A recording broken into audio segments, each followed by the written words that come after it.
Chapter 18. Snow White was nervous. It was one thing to come up with a plan from the safety of the woods, surrounded by friends who supported her. It was an entirely different thing to put the plan in action. A plan that meant facing off against the evil woman who had tried to kill her and very nearly succeeded. But with her newfound inner strength and a hodgepodge army of humans, magical creatures, and wild animals, Snow White was ready to take action. She made sure everyone knew what they were to do, and they began the journey back to the castle. Before she could do anything else, Snow White needed to confirm that the villagers would be on her side.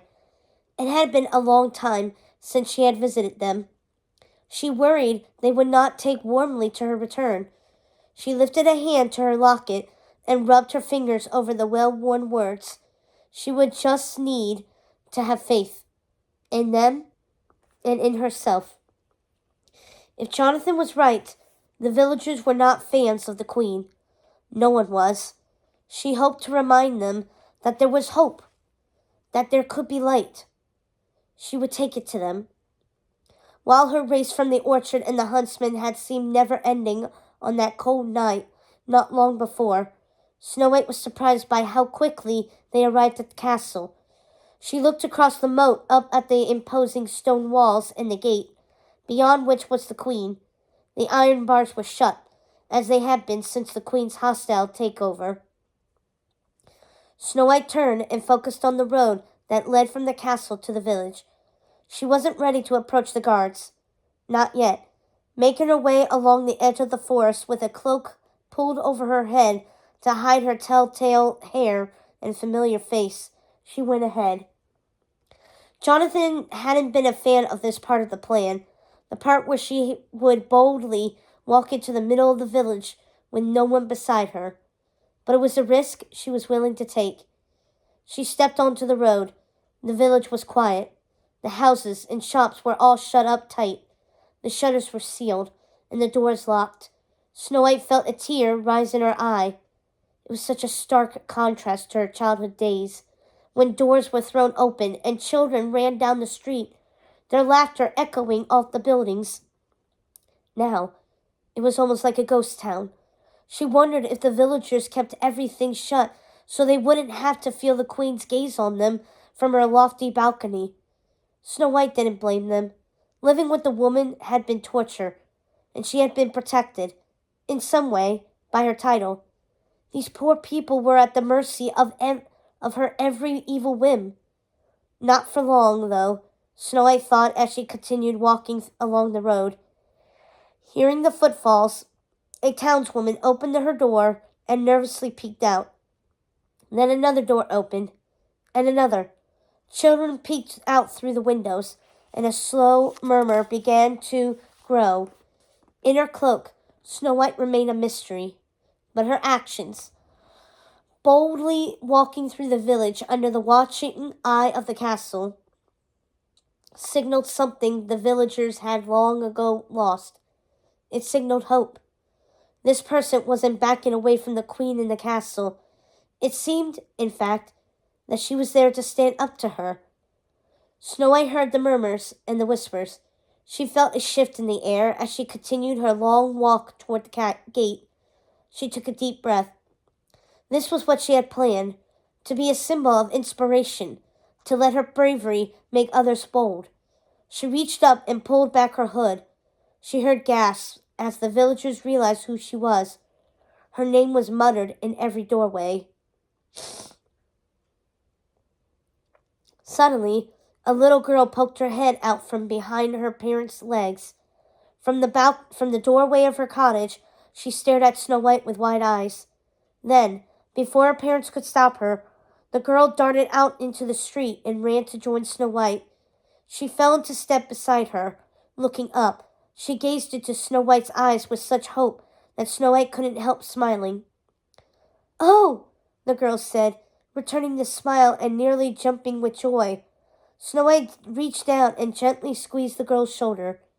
Then she nodded to everyone, staring at them as if to say, "Join us. Follow me." Dropping back, the little girl let Snow White go ahead. But now she wasn't alone. This was the moment the townspeople had been waiting for. One by one, they walked out of their cottages and began to follow Snow White.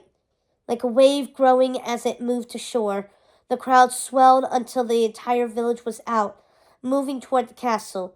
The ground shook beneath her feet, and Snow White's heart filled. There they were with her. They hadn't abandoned her. Her parents' legacy had not faded with their deaths. And now the same people who had trusted them were standing to her to lead. They hadn't said as much, but it was evident in their march toward the castle. Reaching the bridge that led across the moat to the castle, the crowd slowed and then stopped. Snow White turned and gave them a reassuring smile. They might support her, but they still feared the Queen, and the Queen had forbade them to step foot on castle grounds. From there on, it was up to Snow White. She hoped that everyone was following the plan. Just thinking about them all gave her the strength to walk the final distance over the bridge. She came to a stop in front of the single guard standing at the gates. He drew his weapon. Behind him, 10 more guards appeared, weapons raised. Snow White didn't put up a fight. She didn't lift a hidden weapon from her cloak. She didn't scream or make demands. She simply stood, letting the guards take in the crowd of villagers behind her. Realizing that the numbers were not in their favor, they murmured softly among themselves. Snow White was certain the Queen was watching them at that very moment. No doubt furious at seeing Snow White alive and already plotting her demise. Snow White lifted her chin. The thought didn't bother her. Not anymore. "I believe you're looking for me," Snow White finally said. She kept her head up, her shoulders straight, even with 10 pairs of eyes and an equal number of weapons trained on her. She wasn't going to give them the satisfaction of her looking nervous. The Snow White who had left the castle might have cowered, but she wasn't that girl anymore. The Queen's revelation, Snow White's own near-death experience, and the friendships she had forged in the woods had made her realize the strength her father had always known was inside her. As if sensing the difference, the captain of the guard hesitated for a moment, unsure what to do. But the sudden appearance of the Queen had him facing forward, awaiting her command. "As a matter of fact, I believe it's you who's looking for me," the eternally calm voice said behind a facade of indifference. She looked at the captain of the guard and his men and gave her order. "Stand aside." The guards parted, falling in line, forming a pathway down the bridge for the Queen to confront Snow White. Her dark eyes stayed on the beautiful girl, never acknowledging the villagers who stood behind her, glaring at the Queen with hatred. Walking over the familiar stone toward the castle that had been her home, Snow White found herself looking at it with fresh eyes. She had spent so many years with her head down that she hadn't seen how much the Queen's presence had changed the place. Gloominess pervaded the whole area. Flowers no longer bloomed on the once well-loved plantings. Moss grew thick on the stone, and the windows were shut, keeping prying eyes from looking in.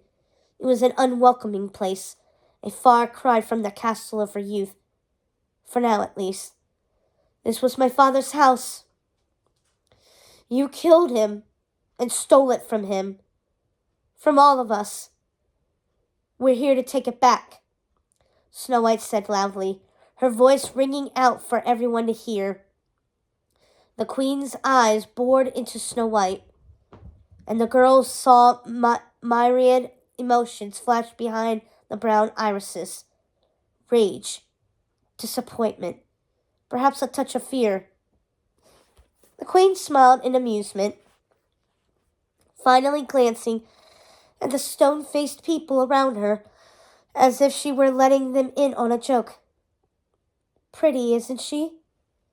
Out of nothing, a beautiful ruby-red rose materialized in the Queen's hand.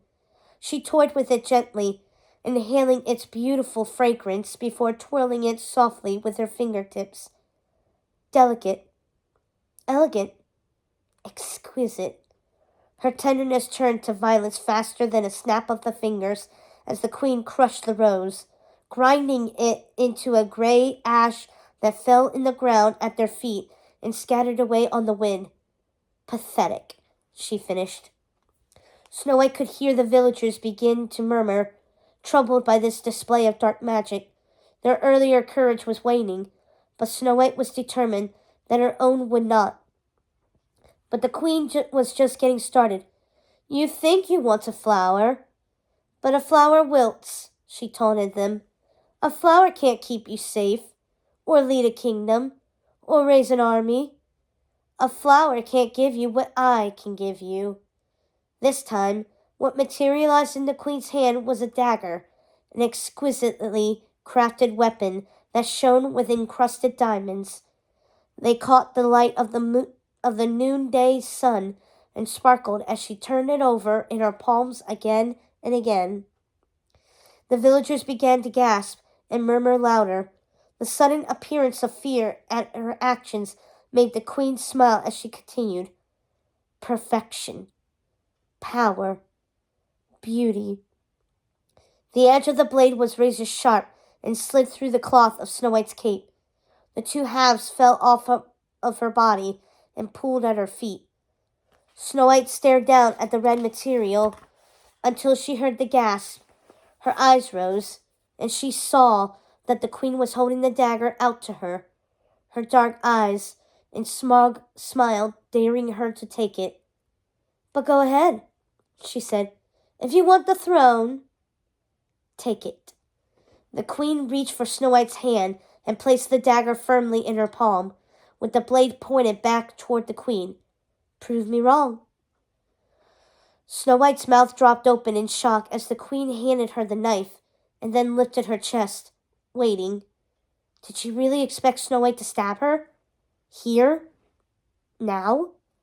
Snow White's heart beat as fast as the drum as she stared at the beautiful instrument of pain that lay in her hand.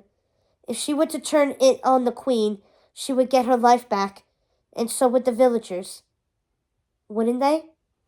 Or would the idyllic life she had known before her mother passed away be just a dream that could never be recaptured? While the idea of permanently removing the queen from her life, from everyone's lives, had crossed her mind, she hadn't actually thought she would kill her. It seemed wrong. Like something the queen would do, but something her father or her mother would never entertain. The queen had said this would prove she was the rightful ruler. But what kind of ruler would she be if she started her reign in blood? She would be no better than the queen. Snow White closed her eyes, unable to look at the queen any longer. There was something desperate in her face. It was an ugly look on the woman, and despite the queen's beautiful features, Snow White could see bits of the old crone shining through. Yet she did not want to bring her harm. She thought of all the times she had sat at her father's side as he handed out judgment to those who had done wrong. He had always listened to them state their case, his eyes, ears, and heart open, and no matter what they had done, her father had always been thoughtful and wise in his punishment. She had meant what she'd said when she first met Jonathan. Her father's punishment had always fit the crime, and it had never been violent. That was not the way the queen ruled. Violence, anger, and humiliation were the ways she wielded her power. Did she deserve a harsh punishment? Absolutely. There was no question that what she had done to the king, to the kingdom, and to Snow White herself could not be ignored. But Snow White refused to meet violence with violence. Sensing her hesitation, the queen stepped closer. She looked at Snow White quizzically. The sound of a tapping foot snapped Snow White out of her musings. They're waiting, the queen taunted, her voice a touch colder now. Snow White's fingers encircled the handle of the blade, the sharp edges of the diamonds cutting into her palms. But as much as she wanted to end things, and as much as she knew the queen deserved it, it was not her way of seeking retribution. The queen had known this all along. She called to her guards as the townspeople looked on in disbelief and swiped the blade back. Enough of this charade. You, hold her, she said, motioning to the first guard that had stepped forward. Let the people see her die. Cries and gasps filled the air as the townspeople attempted to surge forward, but the queen had anticipated their reaction and had motioned her guards to block the way, which they did with drawn weapons. Snow White stood bravely in front of the queen, her head held high, her face showing no regrets as two of the soldiers grabbed her arms. She looked between the two of them, showing them that she did not hold them accountable for the actions the queen was commanding. Then she realized that she knew one of them. Paul, she said softly, her voice building as she continued. You were a farmer in the Western Vale. The guard closest to her stopped suddenly. You have a wife, Eleanor. At the name of his beloved, Paul looked up into the crowd.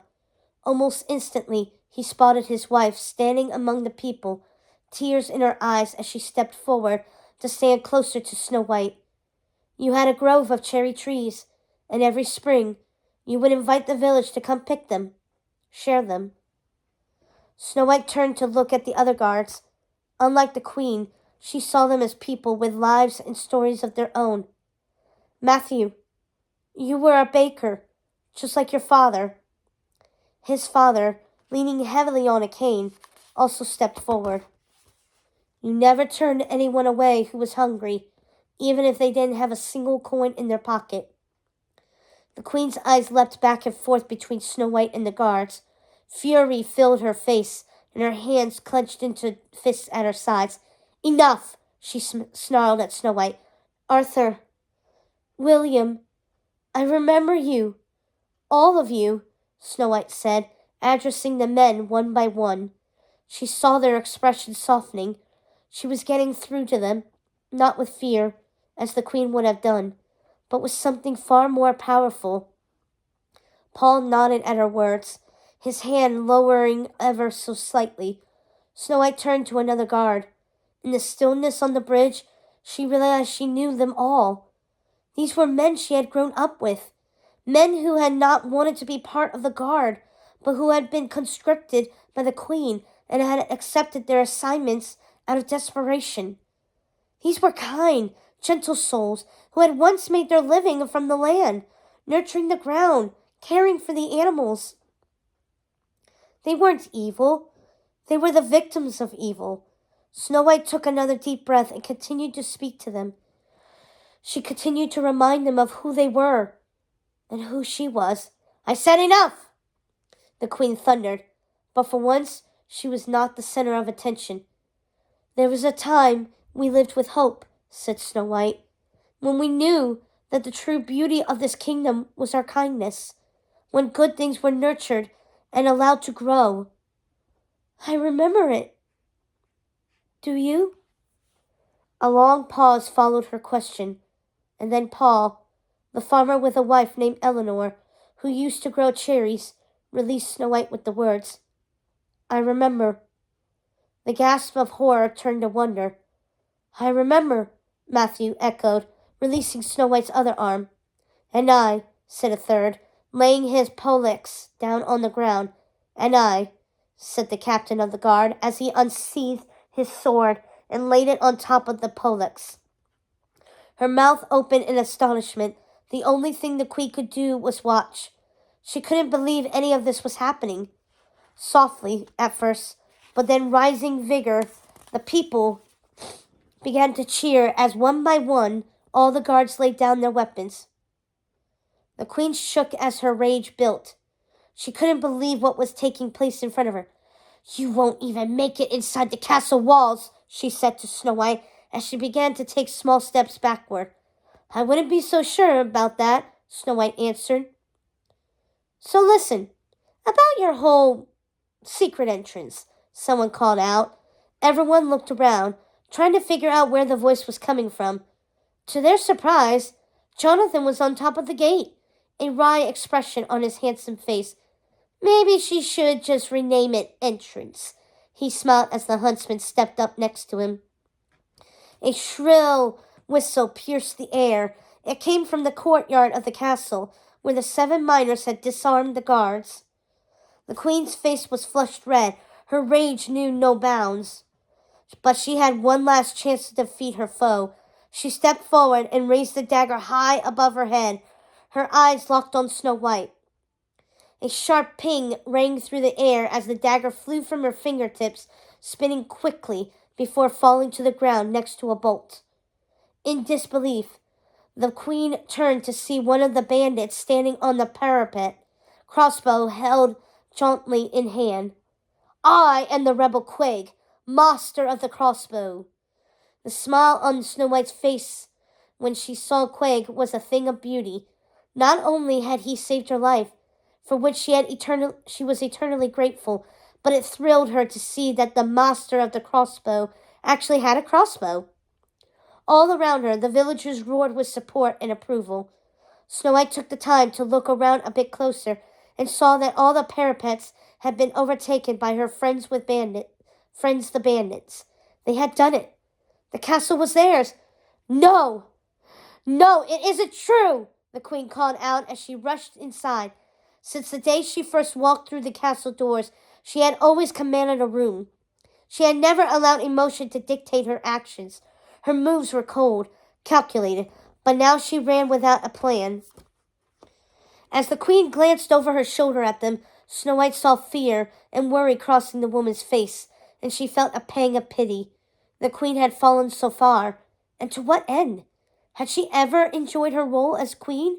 Or had she simply relished the title and the fear her beauty inspired? She had called Snow White weak for following her heart, but at least Snow White had a heart. At least she had a purpose beyond the superficial. Even in the woods, when she had been scared, there had been hope in her heart. The queen had no hope. Skirts in her hands, she fled up the stairs.